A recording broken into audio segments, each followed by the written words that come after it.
Edge NFL matchup brought to you by Edge Shave Gel. Save your skin. Hello, everyone, and welcome to the Sunday Wildcard edition of Edge NFL Matchup. I'm your host, Mark Malone. Joining me, my playoff partners, Ron Jaworski and Jackie Slater. Love to have you guys here. They've been pouring over the film. They'll break down these playoff games for you, as well as take a look at the teams that have had the bye week by virtue of their regular season records. Well, we start in the AFC, the site of last year's AFC Championship game between Pittsburgh and Indianapolis.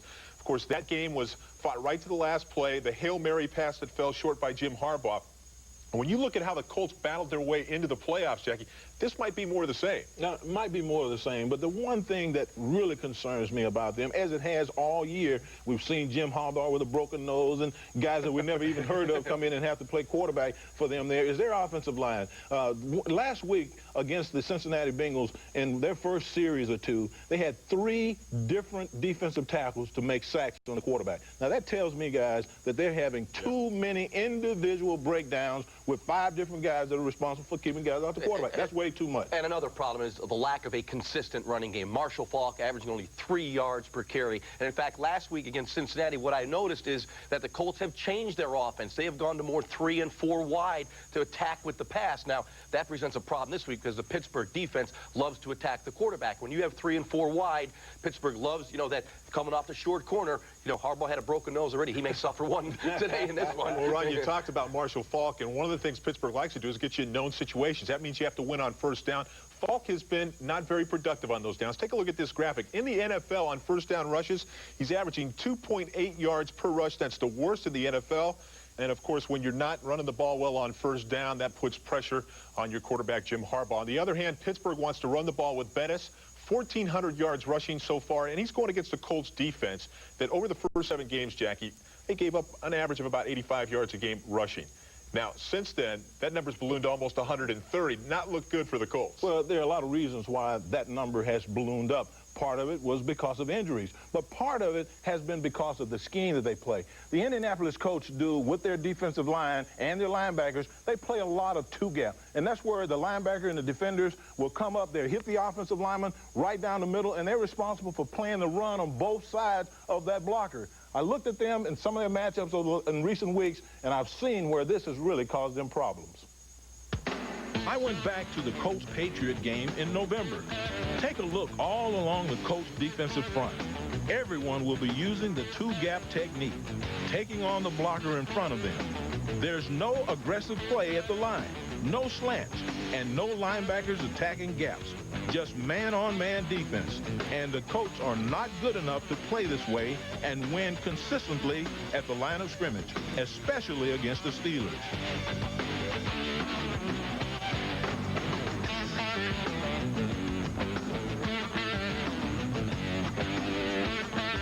I noticed much the same thing last Sunday against the Bengals. This time, focus your attention on defensive tackles Steve Martin and Ellis Johnson. Also take a look at middle linebacker Jeff Harrod. You'll see the same two-gap technique, man-on-man against big offensive linemen. And the Bengals' offensive line does not compare to that of the Steelers. You see the result. Stalemate at the point of attack with no penetration, and for the Bengals' Garrison Hurst, a 9-yard gain.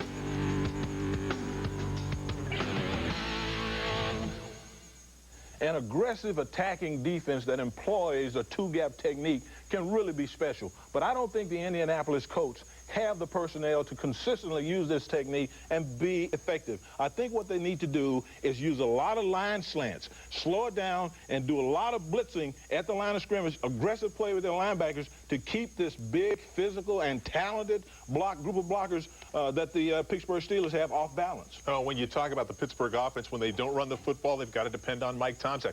He has struggled, is somewhat limited. Last week, we saw Cordell Stewart played a lot, the big 80-yard run that was all over ESPN and all over the highlight films.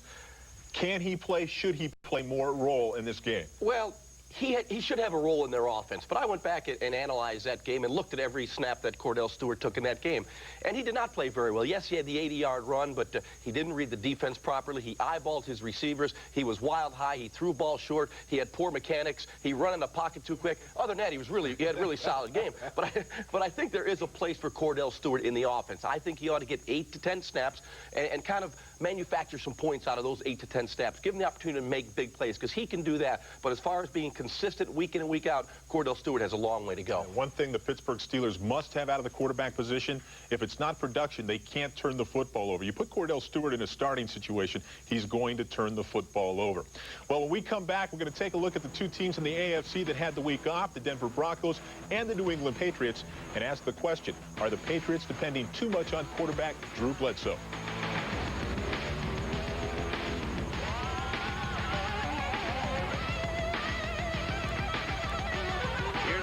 Davis, he comes to the strong side, cuts back to the middle, bounces off, in the clear. He's at the 50, he's at the 40, he's at the 30, 25, 20, 15, 10, 5, touchdown!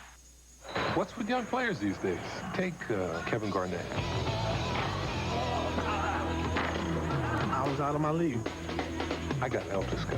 He was shaving with a phone. My word. Hey, Ed Shave Gel has 6 lubricants, so it protects better than a phone. Nobody told me. No. Front to back. Front to back. Ed Shave Gel. Save your skin. I think it changed his life.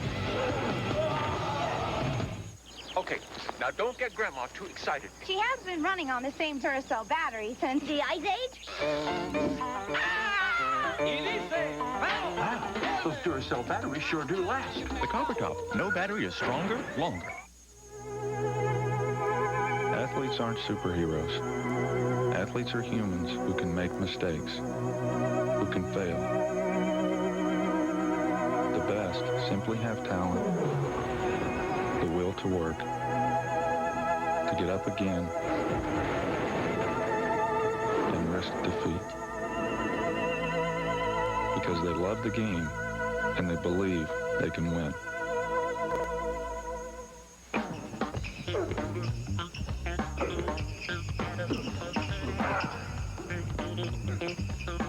Come on, Scotty, give me a fry.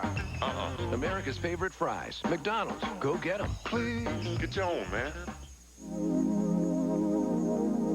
The styling of the Acura CL Luxury Coupe was designed with the old rule in mind that you never get a second chance to make a first impression. And here to break that rule is the new 3.0 CL with a new 200 horsepower V6. It lets the CL make a second impression even more powerful than the first.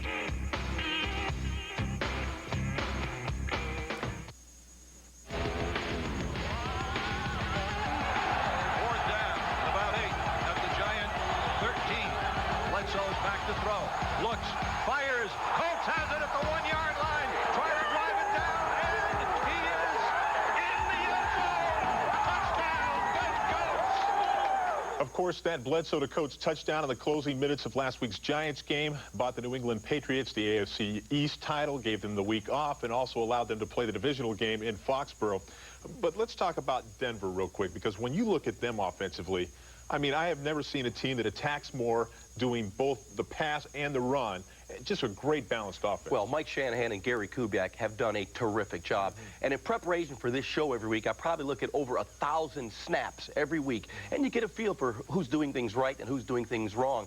And the Denver Broncos have done the best job of creating matchups that favor their personnel. Great use of formation variation, great use of motion, and not only to throw the football, but to create opportunities to run the football that have great balance in their offense, Jackie. You guys, I know you guys are going to get tired of hearing me say this, but I think the New England Patriots are throwing the football way too much. Now, I know your argument will be, hey, last week he won the football game with his arm. No doubt. But he beat the New York Giants, guys. All you have to do is go back 1 week farther and take a look at the results that he has against a playoff caliber football team, the Dallas Cowboys. He threw 40 passes, completed 20. That's not good enough, and he can't afford they're going to have to change their whole way of thinking up there, in my opinion, once they get into the playoffs with the balance that they need to have offensively to be successful. Well, Jackie, it's interesting that you say that because look at these stats. We compared the run-pass ratio of both Denver and the Patriots, and here's what we have. Denver ranked 8th in the league. They run the ball 48% of the time, throw it about 52% of the time. The Patriots all the way down at 27. They're only running the ball 39% of the time. The NFL average of run 44.3. And one of the things that I've noticed too, Ron, is that when you throw the ball as much as the Patriots throw it, boy, people started coming after Bledsoe. And in that Dallas game, boy, his mechanics started breaking down. He really started to become inaccurate. And I was very surprised by that because in the middle of the season, there wasn't a quarterback in the National Football League playing better than Drew Bledsoe. In fact, I thought he was going to be the most valuable player. I mean, he was so hot. But for whatever reason, when teams started blitzing him, the poor mechanics came back and falling and throwing off the back foot. And the play in Dallas was a vivid example of that, where they had a hot two linebackers came. He should have planted on that third step, drilled the ball to Coates. They would have had the first down, but instead he misread the blitz. He kept drifting back and threw a little jump ball that was batted down. And when you get in the playoffs, those plays are magnified. Bledsoe's got to be sharp. And, Jackie, I know you like the Denver defense as well. Oh, I really like the Denver defense, and I like it for a variety of reasons. When you take a look at them, this is a balanced defense. I know you guys probably think their secondary is a little bit slow, but those guys play really well together. They're experienced veterans. They got a combination of hitters, coverage guys, and they do a great job with their coverage to protect those guys back there. But up front, it's what's up front that counts. Their defensive end, Williams, Alfred Williams, and Dan Williams do a great job of getting pressure, and then you got Michael Dean Perry inside, and then on obvious passing down, you bring in the human forklift, big old guy that can just jump together, that can get moving. This is a balanced defense. I like their linebackers. They do a good job of playing run defense. And people talked about Roman Nasa, say they couldn't cover. He does a good job with that. Well, they've got it together. Greg Robinson's done a good job on the defensive side of the ball. Maybe these two teams might meet down the road. It might be in the AFC Championship game. When we come back, we'll go out to the Bay Area, take a look at Philadelphia at San Francisco. Stay with us. Guadalupe's Mexican Imports of Lake Placid is what's happening. The best-kept secret north of Mexico and home of the Chimenea, a portable fireplace for outdoor use. You'll feel the warmth of the Southwest come alive at your next fiesta. Come inside and let Lisa show you the world of Mexico, from traditional to contemporary. Glass, iron, silver, textiles, and ceramics. Guadalupe's Pottery Tent has everything you need to spice up your patio or garden. Guadalupe's Mexican Imports, a secret worth telling. If you got nothing else. Imagine you have a baby. He needs you to love him, to take care of him, to protect him. Now imagine you don't even know he exists. Many women don't realize they're pregnant for about 6 weeks. So if you could get pregnant, make some healthy changes. Don't smoke, drink, or take drugs. For information, contact your healthcare provider or the March of Dimes. Even though your baby isn't here yet, he needs you now. Business. We're out to make money. During Sweeps Week, we'll try a lot of things. We're filling in for Keith Olbermann and Dan Patrick because they're sick tonight. Up next, Rebecca Lobo and Linda Cohn fight to the death. And the winner of the American League West will be the Mariners. Thank you, George. In other news, the truth is, we'll try almost anything, as long as it falls in the boundaries of good taste and journalistic integrity.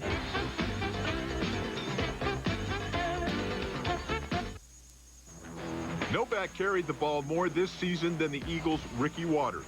353 rushes and an NFL-leading 8 games in which he rushed 25 or more times. How about on first down? You see Watters' numbers on the left. 3.9 a carry. Not bad. On the right, you see the 49ers' defense against the run on first down. That 3.5 per rush puts them among the league's best. It makes for an interesting matchup.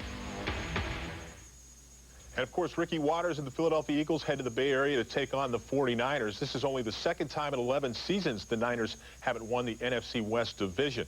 And, Jackie, when you look at Ricky Watters, he gained 1,855 yards from the line of scrimmage offensively this year, led the NFL. One would think he's got to have a big day for Philadelphia to have a shot. One of the best all-purpose backs in the game right now. But when I take a look at them going against the San Francisco 49ers, I don't see him having an opportunity to have success in the running game, as much success in the running game. They're going to have to use him as a pass receiver out of the backfield, which brings me back to an admission that I really hate to give up on, guys, is Ty Dittmer. Ty Dittmer is going to be really key in this game, and what we've seen with Ty Dittmer of late is that people will blitz him right down the middle, or get good pass rush from the defensive tackles right in his face on those short drops and really cause him a lot of problems. Now, this week, guys, the key, in my mind, is going to be Panos and Holmes, the two guards with Riley McKenzie, going against Stubblefield and Brian Young, along with Plummer on run and pass down. The best defensive tackle duo in the football game today, no doubt. And when you look at Ray Rhodes making his return to the Bay Area, the former defensive coordinator of the San Francisco 49ers, knows the personnel,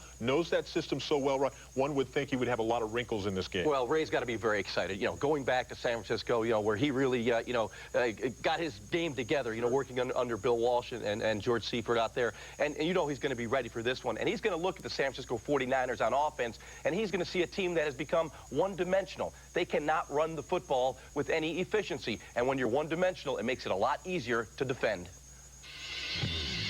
Here's how I believe the Eagles will match up. They'll go with a front seven of 4 down linemen, linebackers James Willis and William Thomas, and safety Mike Zordich. Zordich will be the weak side linebacker in this 4-2-5 alignment, which is why you see he and Thomas switch sides in response to the tight end motion. From the sideline camera, you'll get a look at the matchups in the secondary. Remember, Green Bay and San Francisco are very similar offensively. This is the Z receiver, Robert Brooks, before he got hurt. It's Jerry Rice for the 49ers. The Eagles will double the Z with corner Troy Vincent and the safety. Because they're rolling the coverage to Brooks' side, the other deep safety, Brian Dawkins, will slide into the deep middle.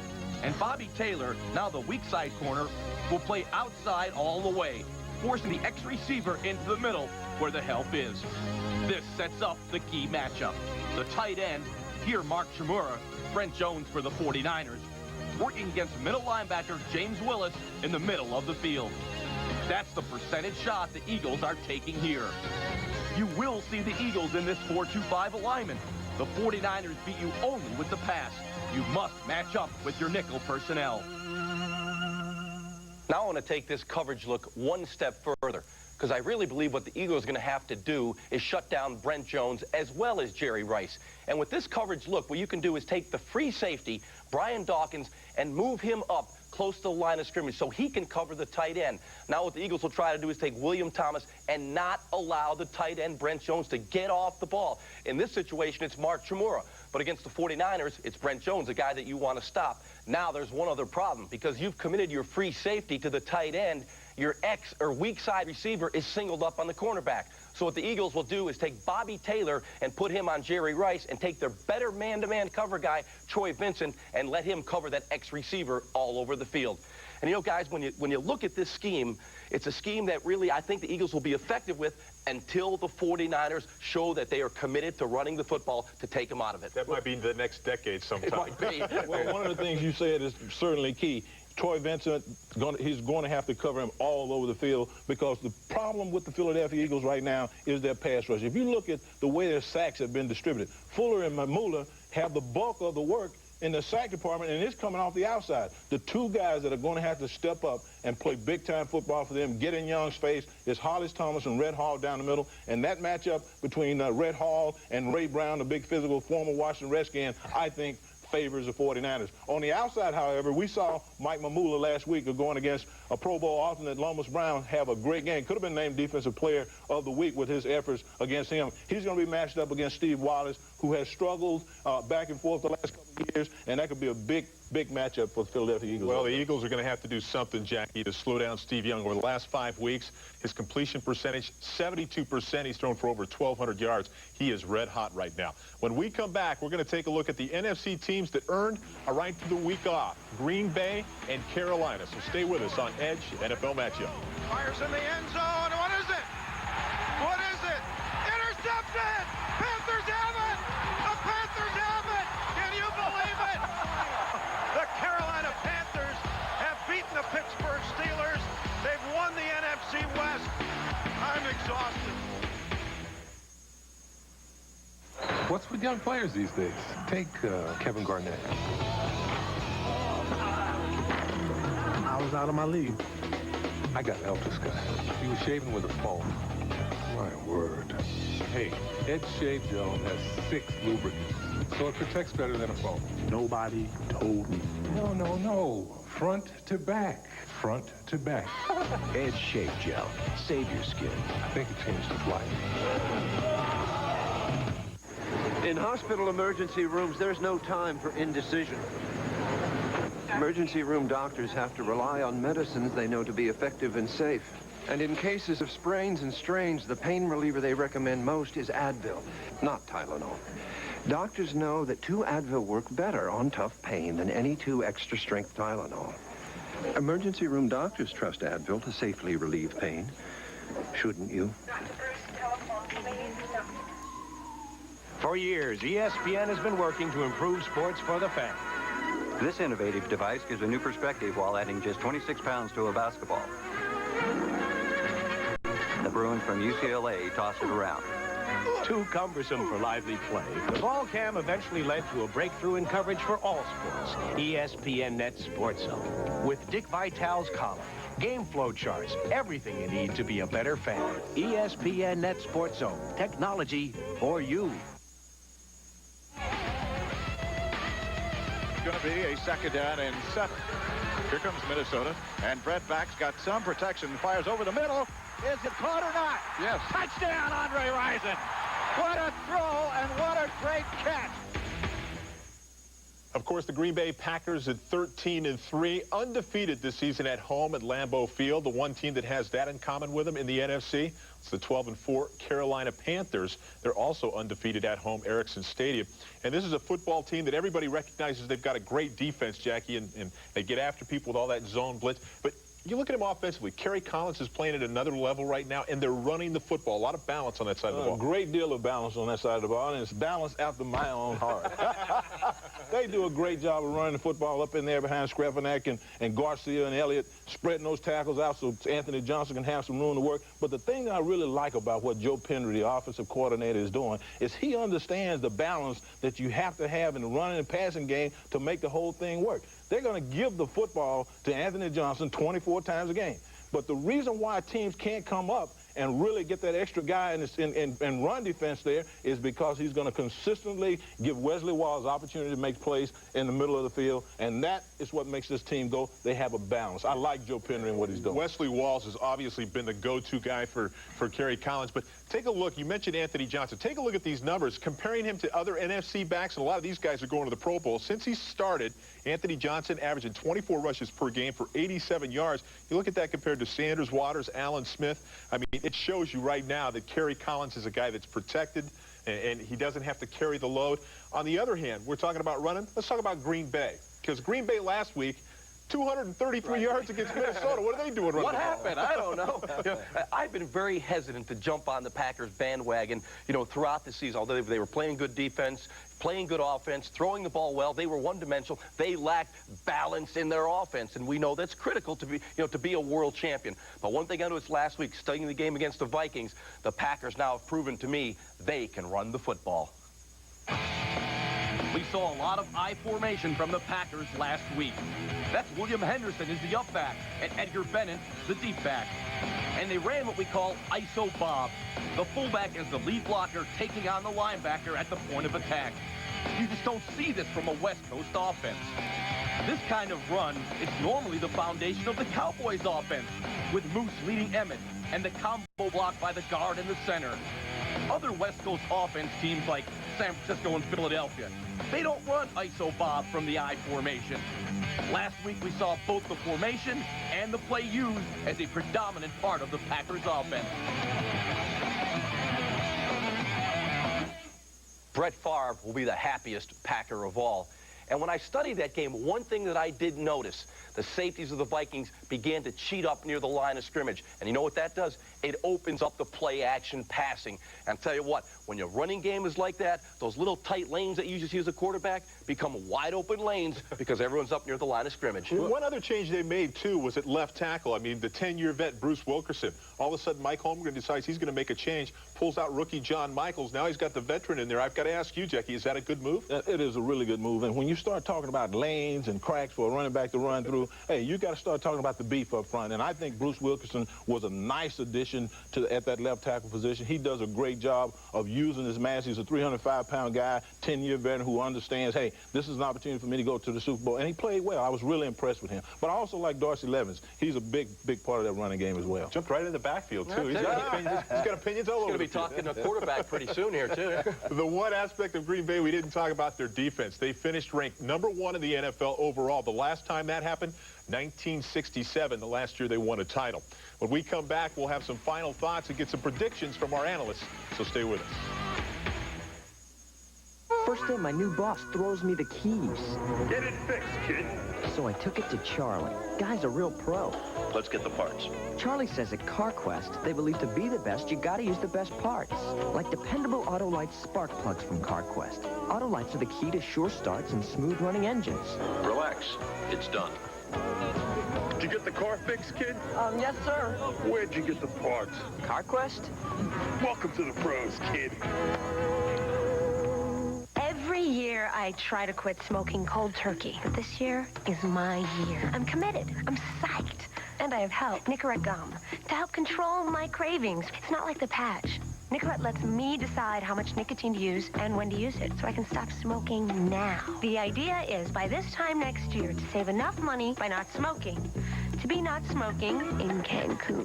Nicorette gum will help you quit smoking successfully by helping you control your cravings. You can do it. Nicorette can help.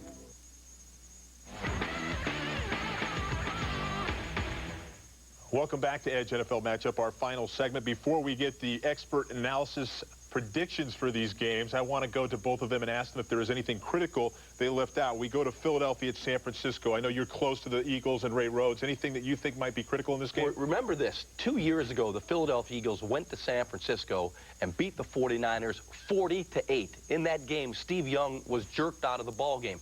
And the catalyst for the Eagles that day was Charlie Garner.